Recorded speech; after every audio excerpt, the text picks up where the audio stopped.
Okay, welcome out, everyone. This is Chris Rushlow. I'm here with a special guest today in my series of interviews of interviewing people that are just, as my friend Amy says, up to stuff. Cool things that people do that are just out of the norm that everyone should hear. Everyone should be able to understand and be able to see this type of thing where this is not the kind of thing you see in everyday life, and it's just inspiring stories, inspiring things with cool people that make decisions that are normally just a little bit against the grain, and they're the paradigm shifters, they're the game changers.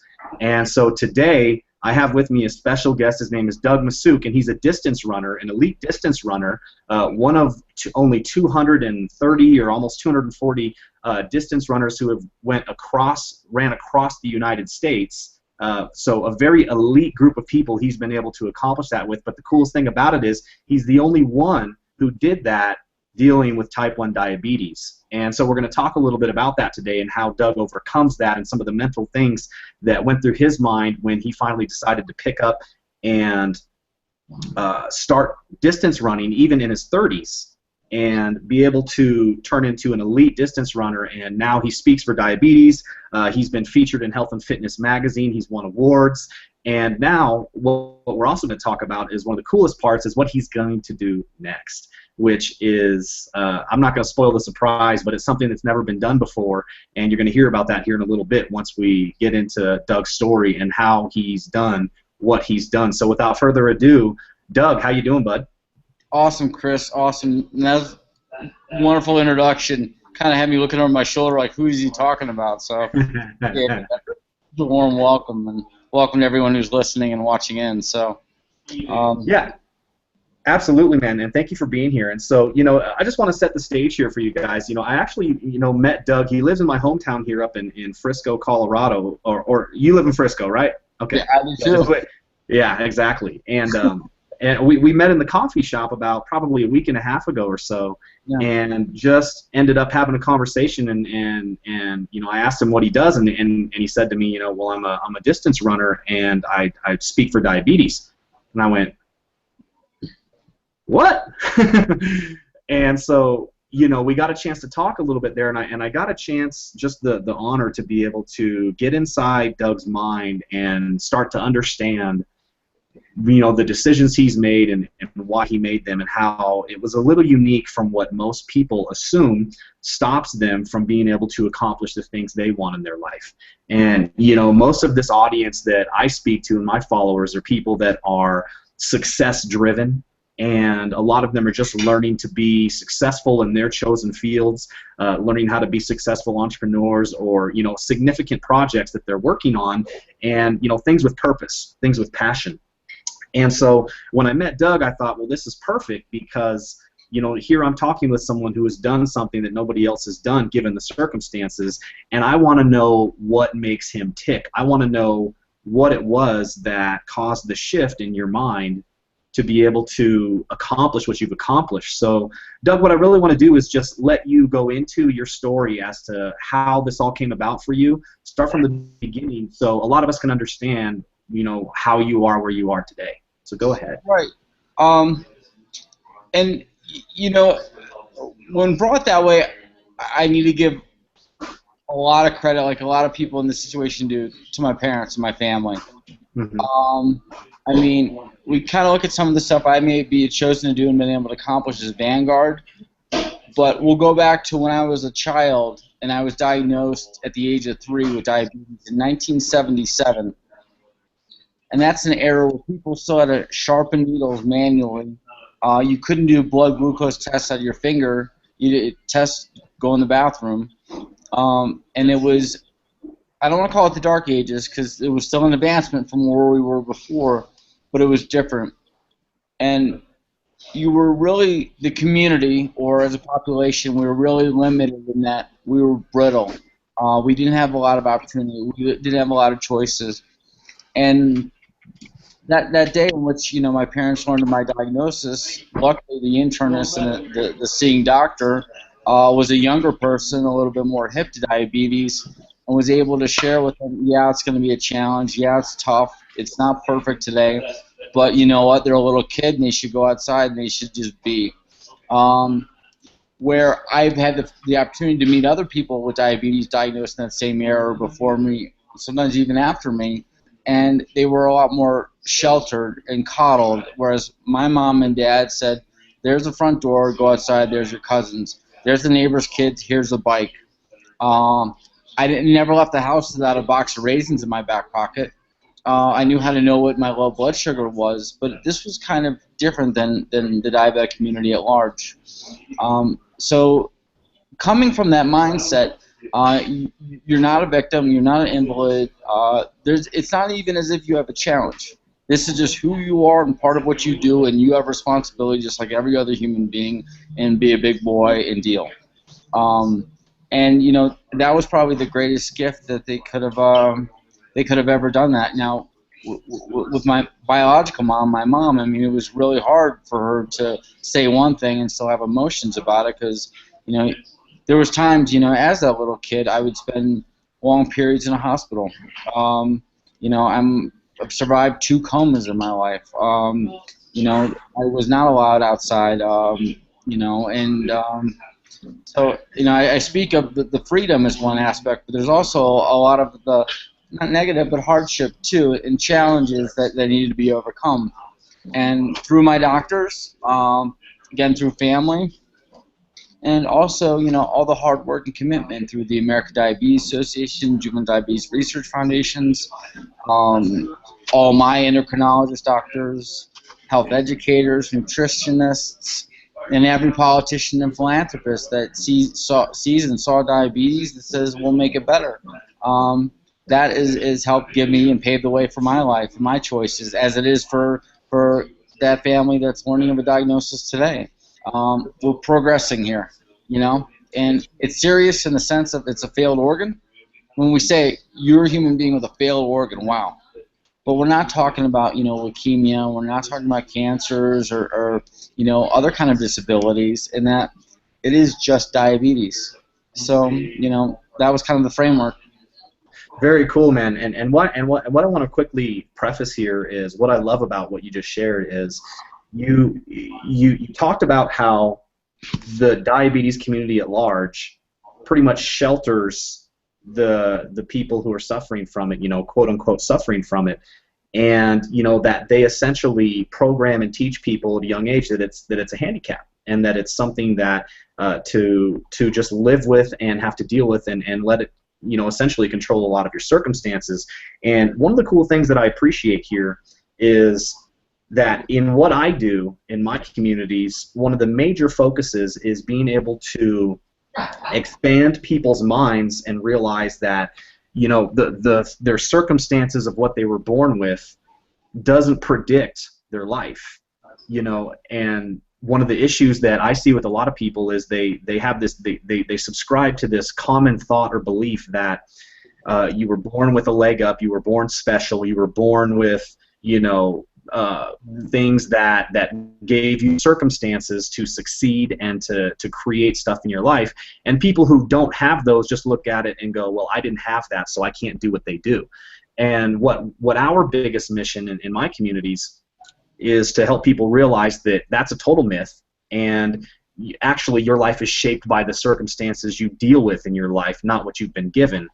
And how you react to those is the most important thing. And then not only in just reacting, but how you proactively choose in every moment to live your life despite the circumstances you dealt with. It shapes your life. And that's what I love is that, you said you gave credit to your parents where they said, look, we're not going to look at this as a handicap. We're not going to look at this as something that holds you back. Now, obviously, we're going to be smart about this and give you a pack of raisins in your back pocket as you went outside. But they encouraged you to go live your life, not being held back by this, just living with it and not letting things stop you. And so this is one of the reasons why I appreciate this and why we're on this interview is, for one, that's a major thing. A lot of people just look at that myth and go, well, I was born a certain way and this is going to kind of shape my destiny. And you're a perfect example of how you overcame that and are setting an example for so many others now. So I love that whole idea. Right, and just to clarify a little bit, Chris, is that I also described some of the handicapped aspect too, and then right now there's a huge shift in the diabetes world, and let's just say not now, but in the last 10 years, and even a little bit longer, where people came to terms with it because the technology got good. The insulin stopped coming from animals or animal based. They were synthesized from what a human being would have.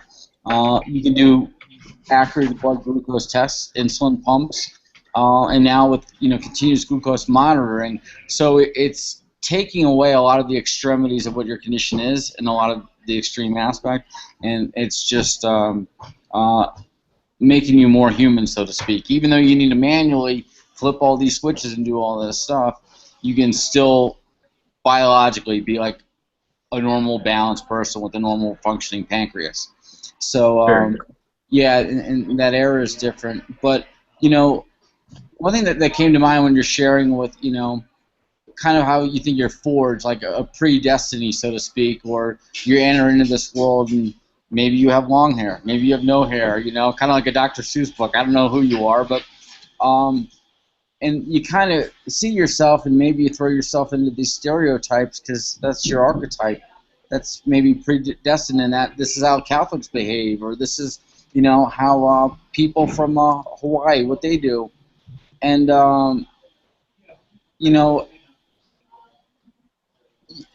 if we just take a moment, and it doesn't matter who we are, what we're doing, and you just take that beat and think, well, what is it I really want to do? And maybe you need to close your eyes to do this and say, what does that next moment look like? And whatever pops into your head, just think of that, and what does it take to get there? And as Chris said, well, running across the continent, being an elite runner, this wasn't an overnight thing. Like, it just didn't manifest itself in 2 seconds. I started running, like Chris shared, in my mid-30s, and I don't want to call it a low point, but let's call it that. I had a business. It wasn't doing well. Someone who was very close to me, my aunt, unexpectedly passed away from a heart attack at 50. That devastated me. That destroyed me in so many ways. Years before, I had buried my biological mom, and my aunt had been there in a lot of great ways for me, like a mother would be, or like anyone carrying your family would be. And in the middle of that time, too, I was in a long-term relationship, and the woman I was involved with had an opportunity to paint, and she was a professional painter and artist in another country, and I lost these 3 things. In the middle of that, I was unhealthy, and really the kicker in all of this is I started smoking at 17, 18 years old, and I've been smoking for about 12, 13 years, and at this point I was smoking about 2 packs a day. And then with the passing of my aunt, with the loss of the shutting down of a business, and losing a girlfriend and someone I cared a great deal and was a huge part of my life, I had an amazing opportunity. All of these things gave me a perfect storm to say, all right, let's reinvent ourselves. And I can say this in hindsight because in the middle of it, it felt like the end of the world.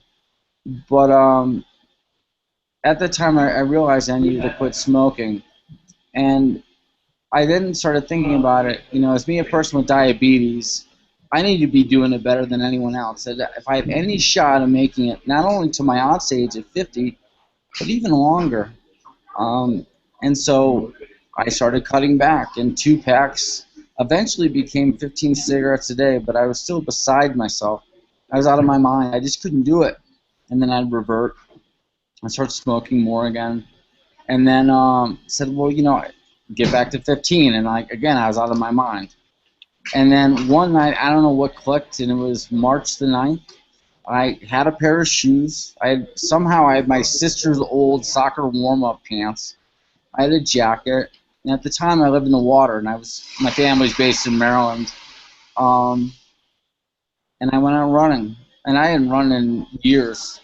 And I made it not even a quarter mile, maybe an eighth of a mile. But I knew of the sign on the bend where the peninsula kind of got to the spot where you could see like a back creek in the river.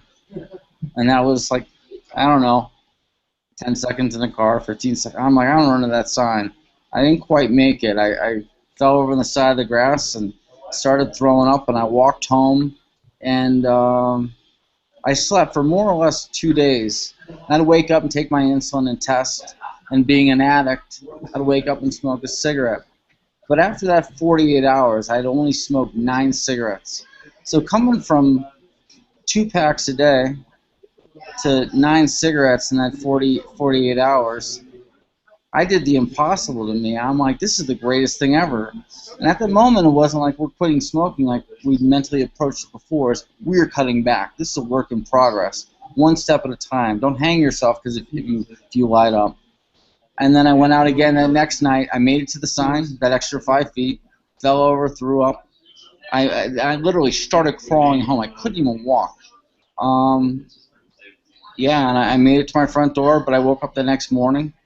Cognizantly, we have a full day. We got stuff to do, and we smoked, 10 cigarettes that day, like on our own, doing like things, getting in cars, getting on telephones, everything else. And each day, I progressively started running more, and over time, I stopped smoking as much. So by the end of that May, and then this is really from the running standpoint. I was able to run 18 miles. So from March to the end of May, 18 miles. And I would always run at night.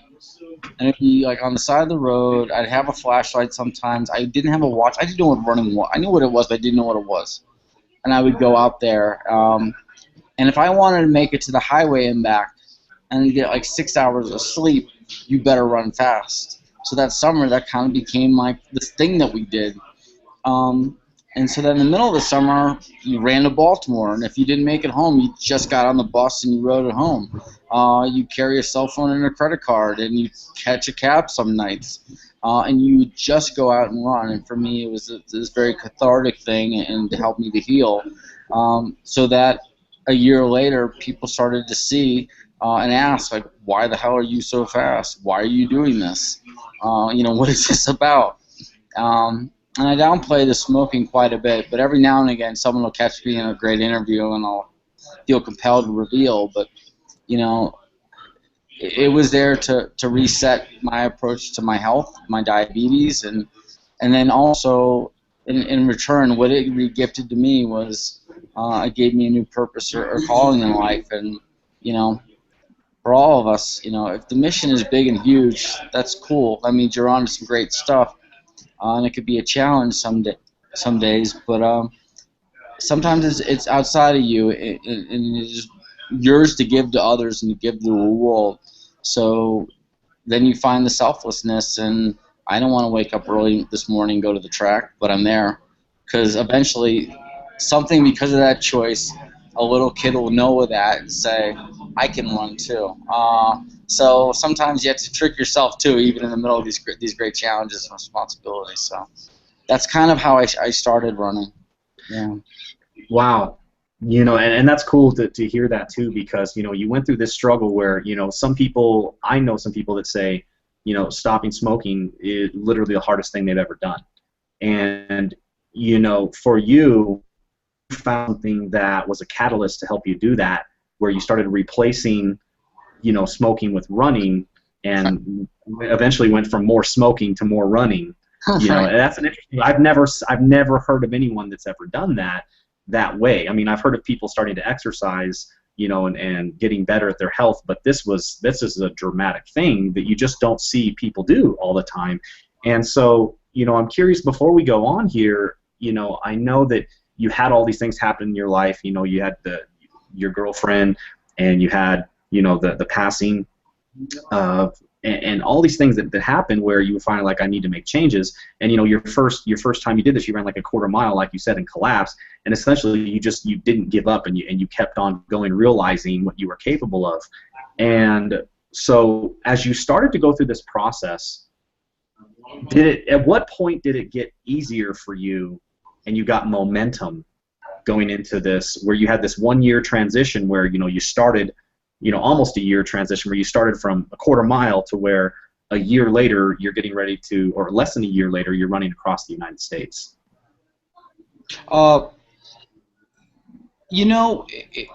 It was there were so many moments in it because people thought I was sick because I wouldn't talk about it, and 3 months later I'd lost like.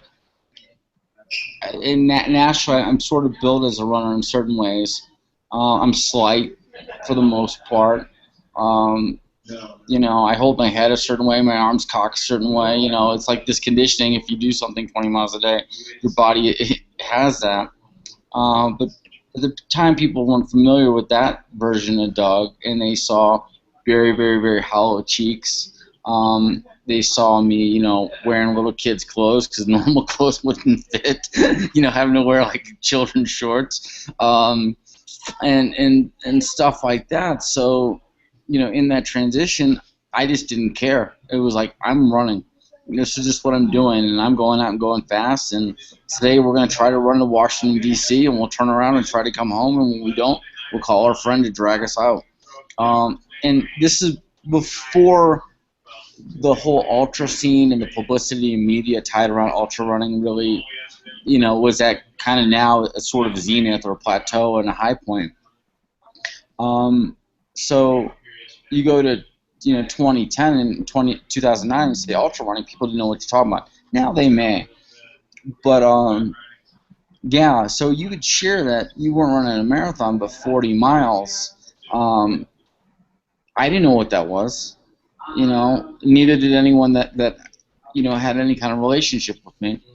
And they just thought it was this superhuman thing. And it's bizarre and it's unique, but there's a lot of people that are sheep herders that have been doing it for the millennia. Or, I learned later that I had a grandfather during World War II that basically walked from Germany to Italy with no resources and nothing. And here I was in 2009, with a cell phone and, some Cliff Bars in my pocket. So my life wasn't hard. You just do it if you want to do it, And even though there's a struggle someday and there's tractor trailer exhaust or, it really opens up and starts raining on you, you just do it.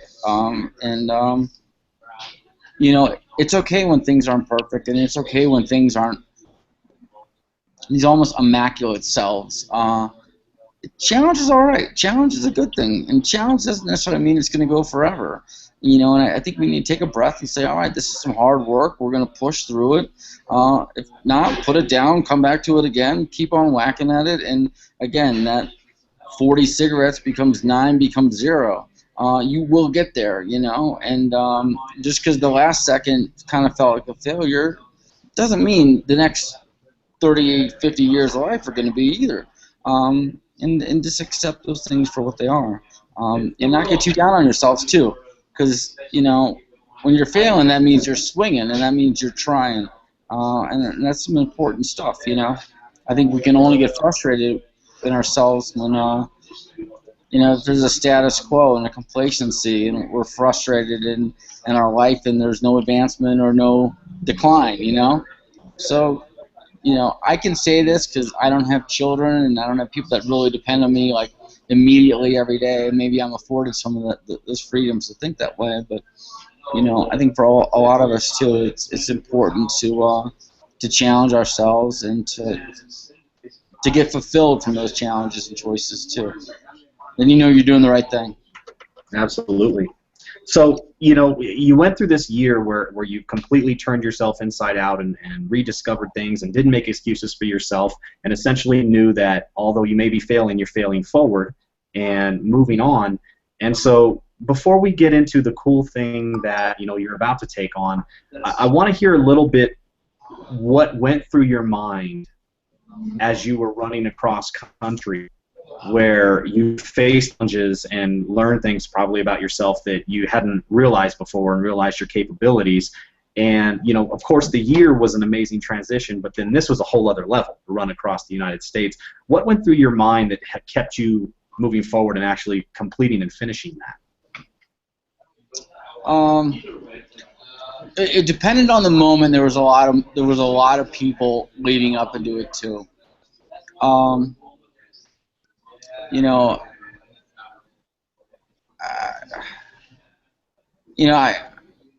in a bad way, but just as a memory, I was a little kid and I wanted to play baseball, and I was healthy enough to get signed off to play baseball. And my dad did the right thing. He pulled me from a team because the coach was indifferent or really not into what diabetes was. And as a 7-year-old, that was kind of dangerous. And I remember that thinking, wow, at the time it was heartbreaking, but hey, I got distracted. I got to go play soccer the next day. So after I thought of that, and I thought of those kids in that moment that, maybe losing something because of their health, or someone in their, not system, but in their community or in their environment has, ignorance and fear and trepidation about a sick child. So you keep on running, and maybe someone will learn more about it, and that diabetes is, you're not just this victim. You're not like this really broken thing you can go out and do. I thought about all the people I'd met going across. When I was coming into Denver, I had an opportunity to speak at the Barbara Davis Center, which is the world's leading type 1 diabetes research center. And they also see patients. And probably the best speech I ever gave in my life, in that it wasn't the words I said, or the applause or tears in people's eyes listening to all this, but it was the social worker who came up to me after and says, "Do you have a minute?" Of course. And her leading me down to a room, saying I need to go talk to some people, and then her sharing, we have a little girl that just got out of the hospital and was diagnosed yesterday, and the family's traveling. It's a mom, a dad, and a grandmother. And this mom had tears in her eyes. The dad was very fearful, and the grandmother didn't know what to think. And here's this 9-year-old girl, sitting there saying, "I don't know what any of this is. I'm just a kid." And me being able to stand in front of that family and saying, this is, at the time, 35, 36 years of what you fear. And them knowing that here I am running across the continent, it created so much perspective in that instant. And more than therapy and doctors and school and the life process of it, there's just that moment in which it says empowerment, it was moments like that, or being in front of a grocery store in the middle of nowhere, in Iowa, and a man coming up saying, I went to pick up my high school prom date, and the sister answered the door, and, the girl I was supposed to go to prom with had died that morning for diabetes. So you run for him. You run for that family. And there was a moment where I didn't have a support crew. Finances were tight going across continent. And there was about a 10-day hole where I would have to figure it out on my own. And I had events to go to. And my really good friend out of Chicago met me, brought me a bike, and said, and he's kind of a hard ass. And he's like, all right, if you want it, this is what you're going to figure out. So I would drive, drop snacks and water along the route. I planted the bike 20-some-odd miles down the road, turned the car around, drove it back to where I stopped the next day, and I ran to the bike. And then that night, the first night I did this, I'm riding I'm not a big bike rider either. I know how to do it, but I'm riding back, and it's the first freezing cold rain in the fall, and I am getting destroyed on the side of the road on this bike, and just one pedal after another, after running like a marathon, now on this bike, saying, it doesn't matter. This is what you want to be doing, so just smile. And the funny part about this story is that the quitting part wasn't the riding. The quitting part wasn't about the rain. It was getting to this road, not finding the car, thinking, oh my God, it's in a farm. It's in a farm field next to a tree next to the side of the road. They towed my car. I like, this is it.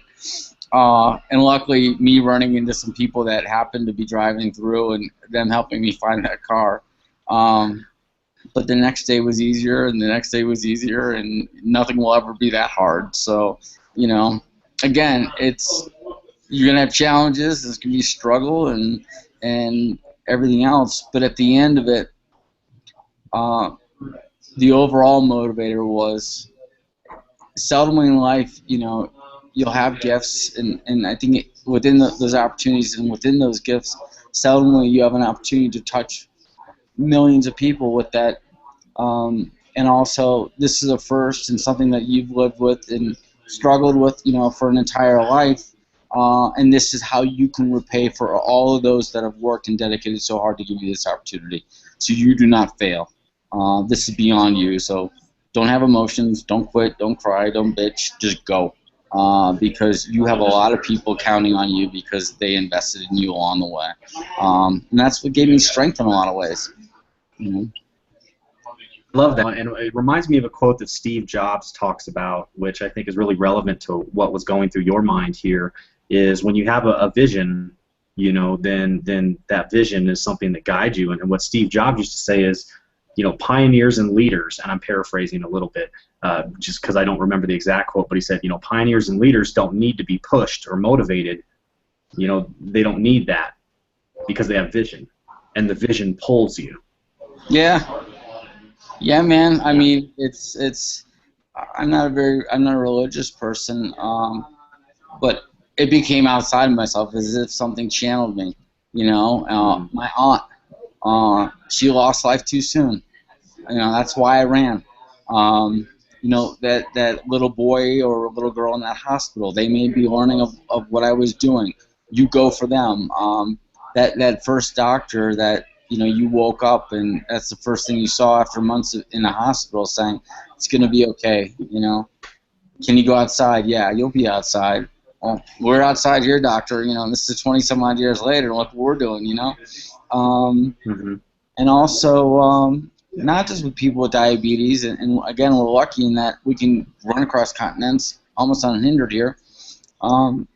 But to that little boy and girl in a hospital, you know, right now, or any human being, it may be a challenge and there may be obstacles, but fight, you know, something that's life. You're going to get in there and get dirty sometimes, and you know what? It's okay if it's not elegant.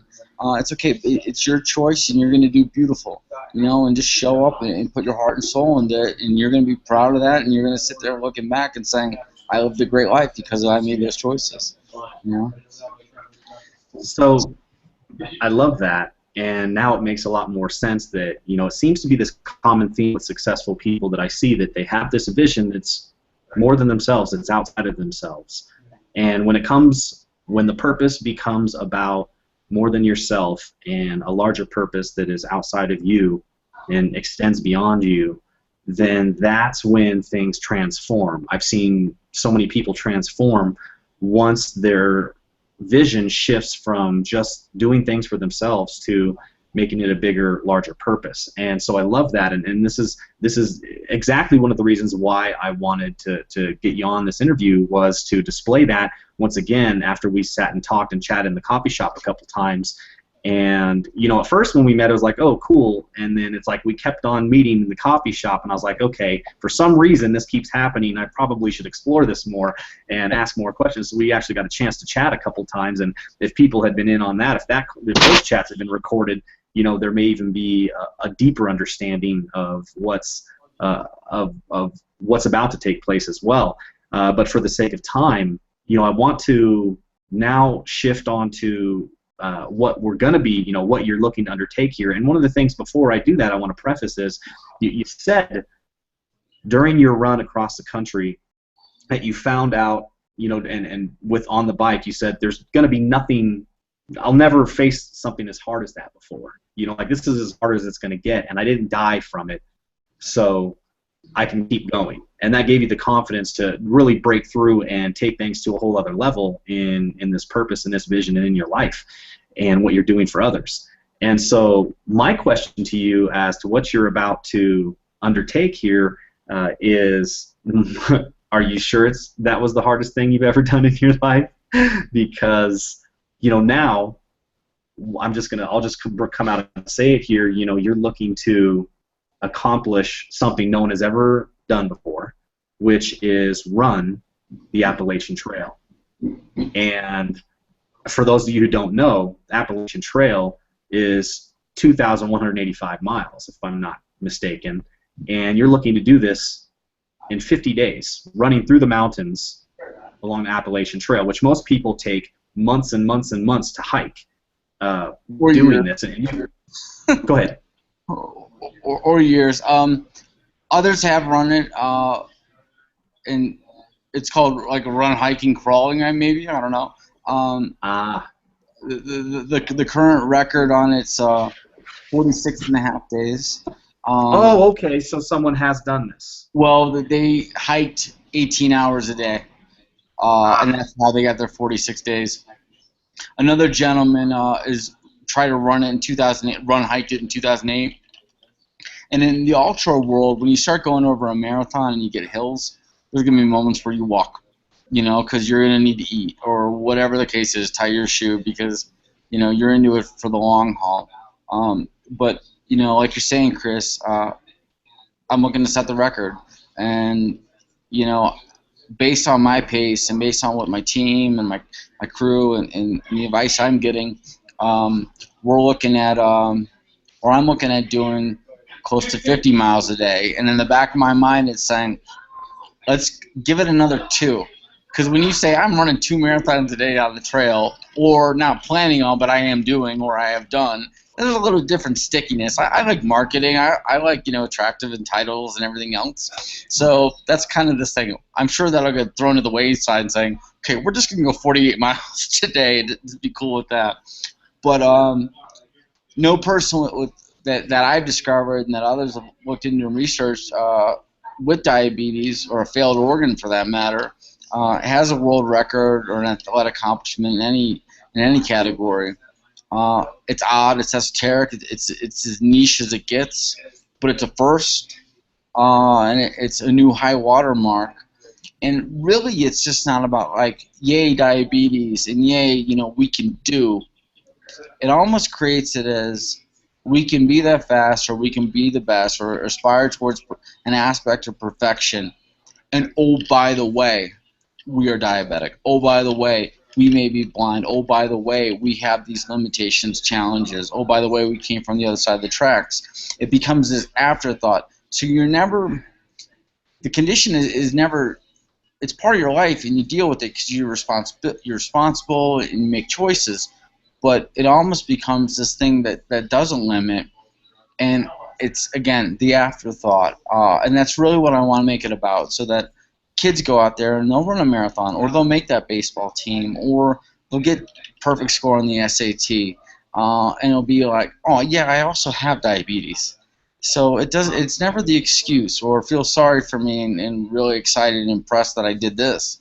At least I did that, and you can be the best, and you can be as great as anyone else, that is a human being. And to me, that's really a huge impetus and inspiration in this too, to go out there and basically put myself through hell. So, And it's funny because, you're talking about what this does in the minds of others, just being an example for that. And it's like I was asking you about this and thinking, how many miles is that a day? I mean, like, we do go back to that, it's like 48 a day, almost 50 miles a day, and you're like, you run that, every day almost, or, just about. Yeah, you do. And to think that, with diabetes, handling that on that trail, doing that, is just, to me, I was like, wow, like, how can the human body even survive something like that? And I think it's funny where, we look at moments in time where we were having a conversation about, Roger Bannister and how he broke the 4-minute mile, and everybody thought at that moment that, if you ran it in under 4 minutes, your bones, would break, or, your muscles would just deteriorate, and you'd blow out your muscles, and the body would break down, and it's just not possible. And then the moment Roger Bannister did it, there were, like, I think it was 14 people that same month that did it, and it was setting a new template, a new template, a new example. And so, what's that? high watermarks. High watermarks. I love that. That's awesome. High watermark. And so, now you're doing this with the Appalachian Trail, and this is once again a high watermark for diabetes, and for someone to just run this thing and do this thing with what some people look at, as a limitation, but this is the reason you're doing it. And I just thought to myself, I asked you when we were sitting there at the coffee shop, I was like, is this really possible? Like, can't you die from this? And you said, we're going to find out. Where common knowledge, most people would go, that's crazy. Why would I risk that? and to you it was like, how can I not? It was a total shift. You know, you had a different set of questions you were asking yourself. And so before we wrap up here, I just want to, like, you know, and you've spoken on some of this, but what was it really that the questions you were asking yourself that made you go, you know what, the Appalachian Trail and running this with type 1 diabetes is the next major challenge for me and what this will do for people? What were those questions you were asking yourself that got you to that conclusion? Wow. So I'd spent a lot of time on the road running long distances, but I learned that for guys to get recognition running long distances, it had to be in the bushes, because there's the Leadville 100 or Western States or, you know, Marathon de Sables and stuff like that. So I'm like, well, I guess I got to go to the bushes and run these long distances to get this kind of attention. And then I spent a lot of time growing up in Maryland, and I have family that lived really close to the Appalachian Trail in Pennsylvania, and, you know, other friends from Runner's World and other stuff up and down the East Coast saying the AT this, the AT that. And the AT was never like this huge bucket list thing in my life, but it's this long distance, it's a challenging thing, and it was there. And it goes through some major, you know, population centers. And, you know, to me, it was, what's the best you can do? Is there a world record or something you can accomplish? And at least just set that stamp, because, again, you know, this next generation of kids with diabetes can learn of that and think, wow, well, Doug did this, so maybe I can win a Heisman. You know, Gary Hall in that 2000, you know, won a gold medal. As a type 1, you know, Bob Santo in the early 70s, a whole different era, was a MVP and Golden Glove winner for the Chicago Cubs, you know, batted around 300 or even a little bit higher. He was a type 1. This is the best I can do for my community, and saying, well, great, we can get recognitions and awards, and we can also set world records, and you can be something that kind of lends itself towards endurance, fuel, nutrition, glucose levels. And I mean, diabetes kind of like is at the convergence of all these things, and that really, I think, creates a lot of the question marks in people's minds, and the doubt too, because you think of marathoning, you think of nutrition too. You think of running far, you think of nutrition. So you think of diabetes, you think of nutrition. So it's kind of not a perfect storm, but it comes naturally. So how do you diffuse a lot of that? And, you know, we spent a lot of time talking of type 1, but, you know, one thing I would like to say is that, you know, I don't really go out to differentiate between the two, even though there are significant biological differences, how you come about it, the ages, some of the medical choices that are needed to be followed to manage it. But, and even outside of that, you know, with all people with diabetes, it's the management and balance of exercise, diet, and a form of medication. In my case, insulin. Now, with non-diabetics, for a great life with balance, you know, it's a management of exercise, diet, and you all just happen to produce, manufacture insulin internally. But it's still those balances and still those choices. And that for great health, and the goal here is, let's avoid hospice, let's avoid, you know, end-of-life care like for years on end. And to do so, we're going to have to take a little bit of ownership and say we're going to make the right choice. And if we do eat Pizza Mountain, we'll go run 30 miles. I don't know, but you can't counteract this stuff. And for anyone out there, you know, not specifically with an overarching challenges, but specifically with health, like with me with cigarettes, you know, start. And you may fail that first day, and you may fail that first month, but keep on whacking on it. And in time, you will get there. And just don't give up, you know. And there's a lot of amazing resources with the internet as a starter, your peers, you know, and if your friends and family kind of give you the stink eye or negative, go find a new group. You know, go create your own Google Hangout. You know, like you're gonna figure it out. You know, build your own community, and it's not that hard. And if it is a challenge, you know, at least you're trying. You know, and you're gonna get some progress, and you're gonna feel some responsibility, and also a lot of great self-esteem in there too, and that you're making a difference not only for yourself, but in helping others. And that's a beautiful thing. You and I are talking online right now. We're sharing with other people that are tuning in. So find your thing, and it could be a hobby. I mean, running kind of started as a hobby for me, and now it's this career. You just never know what becomes of these things. And, give it a shot. And what's the worst that can happen? It ain't the end of the world here. And go out there and don't be afraid to take those risks. And if you believe in them, it marginalizes that risk.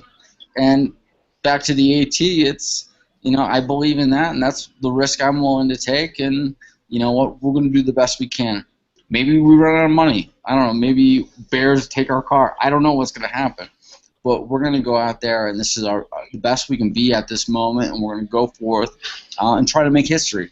I have an amazing support crew. A woman named Cindy Yankee out of California. She's got guys through Badwater and down the California coast and other epic runs. And she knows how to crack a whip, but also probably give me tissues to cry into.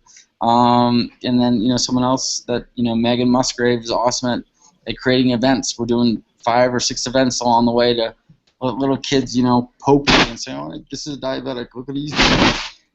Also social media coordinator to help share and broadcast to the world. And then an expert on the AT, and these are some really the best, top of the game to help. They believe in me, and they're going to put me in a position to have the best shot.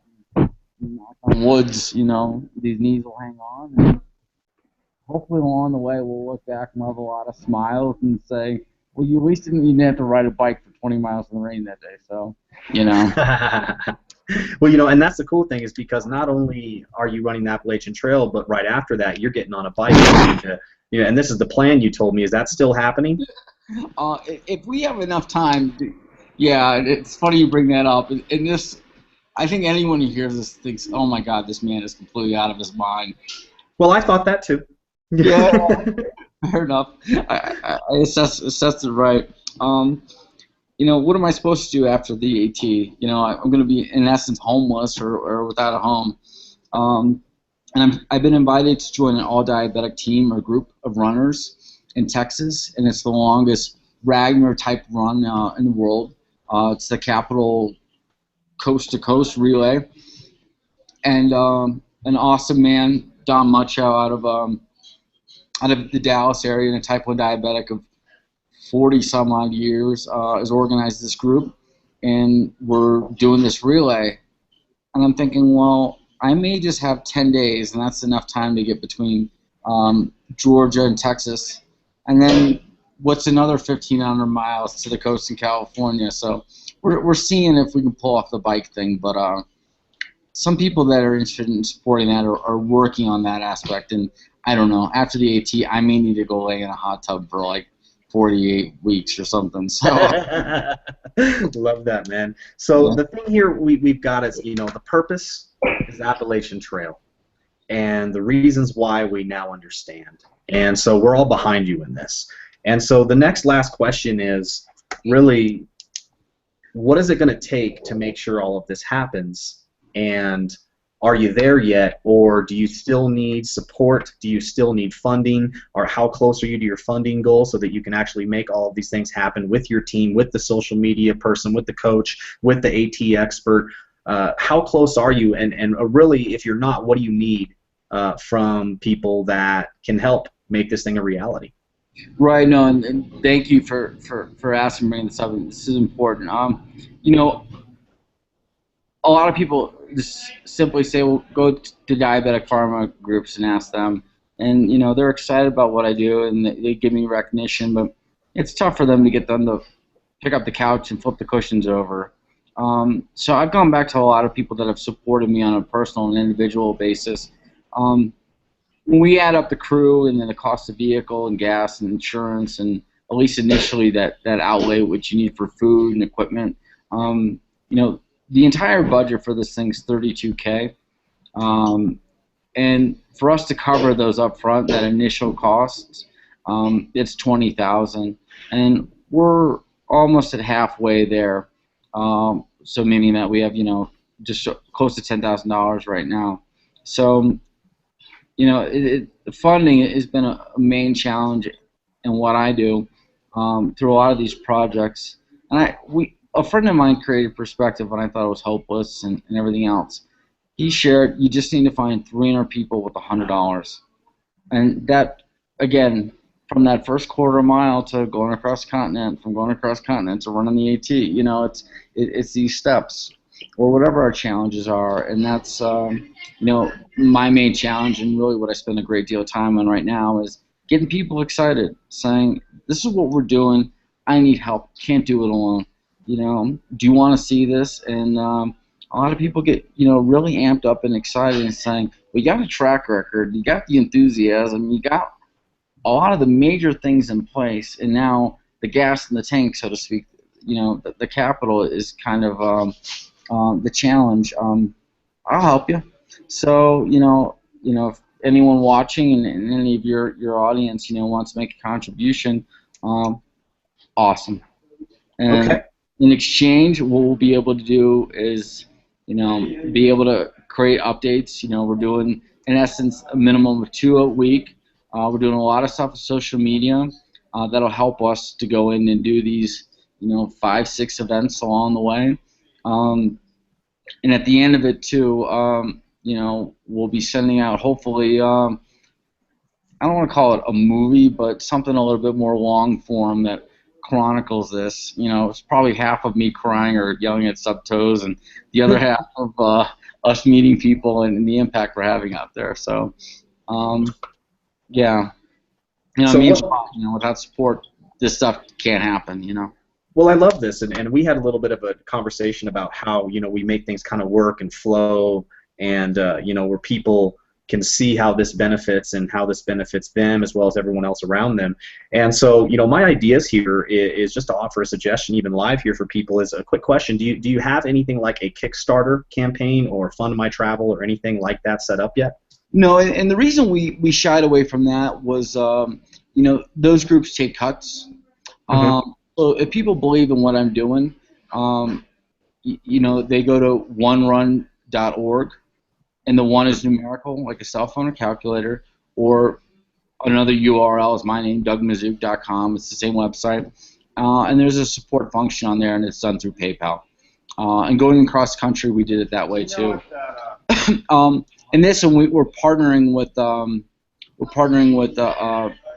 an established nonprofit, which is for smaller community initiatives, like my kind of thing is, where it's a tax write-off too. A lot of people, $100 tax write-off, they don't care, but some people it's a big deal. Or people that want to make larger contributions, that's a huge deal. And we're doing it that way so that we can have meticulous bookkeeping and everything else, because eventually I do want to make this a nonprofit, but right now I need some help, and the Indianapolis Community Foundation is kind of spearheading that aspect for me, and helping us to get set up to where people can feel comfortable and confident donating with us. Very cool. And so you can find out more about that at dougmasiuk.com, I'm assuming. And all right. And anywhere else where they can find out more about your travels? I understand with your social media person, if this all happens, which we know it will, you're going to be essentially able to chronicle a lot of this run, and people actually be able to follow you along this trail, and you give updates. Absolutely. And I said those initial conversations, I'm like, good. I want 10 updates in the morning, and we're going to do 20 tweets a day, and through anyone sponsoring, we'll do, throw in their hashtags, or if we're using their water bottle or whatever. And, great, content that we're creating out there in the real world, with this stuff. And then this is my blood sugars, and this is what we're eating, and then we're going to do this video, and you're going to shoot this, and we're going to go here, and this is us sleeping. And the woman's like, you're running the 52 miles a day. I'm not running the 50. So we're coordinating how to do all this, and she's like, well, all right, so you need to be able to archive this, tweet it when you're out there, or at least be able to radio in an update, and I'll handle it. So we're figuring out, and to me, some of that's fun. Because you get these massive corporations, like when Volvo makes a sailboat and they go across the ocean in the whitbread races, they're doing all this stuff, but the guy's driving the boat, so they're figuring out how best, or even NASCAR, You know, like how are they tweeting and NASCARing? And they're not. You know, so we're dialing that in. But you know, one thing I was really proud of, I'm proud of my volunteers and everyone that worked with me when I was running across the U.S. We create a lot of content, and we were able to share in our website and Facebook. Website was getting close to 70,000 unique visits a week. Facebook was in that 60 to 70,000 range, and then just through interviews and media and everything else, whether we dropped a press release on the AP or what have you, you're able to share to a world, you know, share to 35 million people. So not just everyone in our little window along that road and route we were making, but, you know, in Hawaii, you know, I had people from, you know, the one that really made me sit there and just think, a doctor from Iraq said, "This is amazing." That's all he said. I'm like, "You're from Iraq, dude. How do you know about me?" You know? And that was really touching, and I spent a lot of time writing to him saying, "Tell me about diabetes in Iraq. What are these kids doing? What do they like to do? You know, do you share what I'm doing?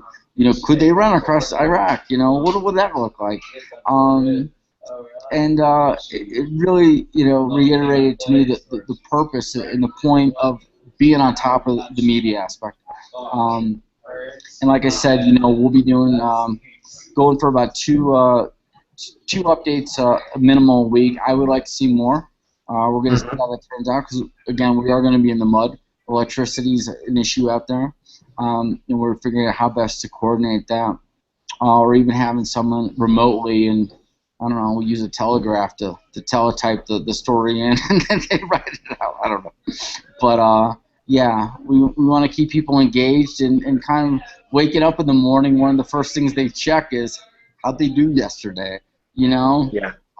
Doug had high blood sugar yesterday. He did X, Y, and Z. What does that look like? Because I have a marathon coming up in a week, and I wonder if that works for me. I want to see the real world, you know, outcome of these things too. So, not as a medical benefit, but you know, perspective too. So, you know, it's going to be a useful tool out there, and also engaging and exciting. And it doesn't happen every day where, you know, you see someone out there, you know, crushing it for 50 miles. So. That's awesome. Well, I'm excited, and I'm looking forward to paying attention and watching and following this whole epic as it goes to completion, and hopefully seeing you safe back here eventually after the trail and everything you've done. And you know, like you said, maybe you'll have a cool documentary movie, you know, that you'll be able to, you know, give, like, even as people who give charitable donations, you know, give them like a copy or something, all the cool stuff that you'll be able to do for people afterwards. This is going to be an amazing step up, and so I'm looking forward to watching, and I know I'll be watching and sending out some updates if I see updates from you, and we'll be watching. So we appreciate you, Doug, and we support you in this, and want to see this thing happen, because it's something that everyone needs to know about. Even outside of the diabetes community, just to see how inspiring this is. We need more of that in this world, and that's why, you know, here we're looking at continually finding people and you know, being inspired by people that are up to stuff. Really cool. Yeah. So thanks for everything, Doug. Thank you for the time. Thank you for the opportunity to allow us into your world and look at it through the eyes of someone who deals with what you deal with, and then also to transform that into something amazing. And on some levels looks just completely miraculous, and it's cool. So thank you for that. Appreciate that. Chris, you know, thank you for the opportunity to allow me to share with your community. Hopefully, you know, they learned a little bit about something, and if they know a person with diabetes, please share with them. I mean, this is really why I do this. So, yeah. Thank you so much, man. We appreciate you. Great. And everyone else, you can find more information at dougmasiuk.com. And subscribe to his YouTube channel, subscribe to his Twitter. You can get all that information there at dougmasiuk.com, and follow him and get involved, get engaged, and share the message. Like and share these posts on Facebook, and we'll see you all at the next level. Good night, everyone. Good night.